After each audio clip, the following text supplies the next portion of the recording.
Hello, and thanks for joining me on this week's garden episode. With everything in the garden winding down, I just wanted to share what I do for my pineapple plants. So I did loosen the root of the pineapples by placing them in water. I wanted to retain as much as I can. And since I didn't have sand, I put in quite a bit more perlite than I would in a normal mixture, some nitrogen and some bone meal, and just mixed that all up really good together. I also added some potting mix to this. It was some leftover bedding that I had that I didn't use from before, but I just added potting mix to this to add some more material to it. But I did want to have a higher ratio because I know pineapples prefer a better draining sandy loam, and I had no way to really create a sandy loam beyond adding perlite to the mixture. So once I mixed all the bedding up, I did just take the plants, which I basically am doing a bare root transplant on my pineapples. I was bringing them in from outside and didn't want to bring any bugs in. So filling the pot, it's no different. I'm just testing how high I want the soil to be.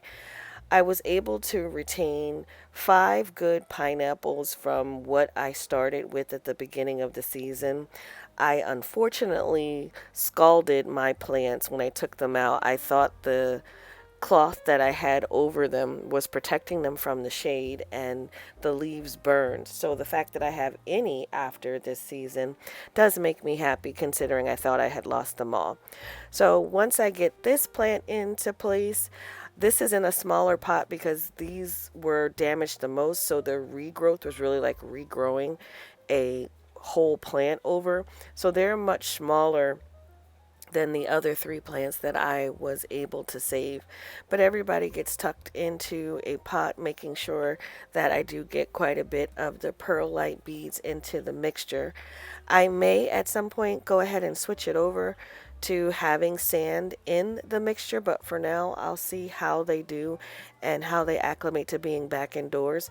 I haven't yet made a decision if I'm going to transplant them to the outdoors for next summer.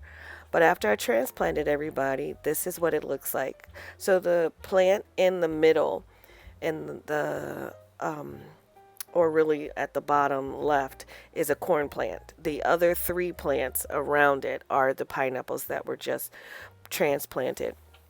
And I do have one that is pretty big in the front. That one is the largest one and had the least amount of damage when it was outside.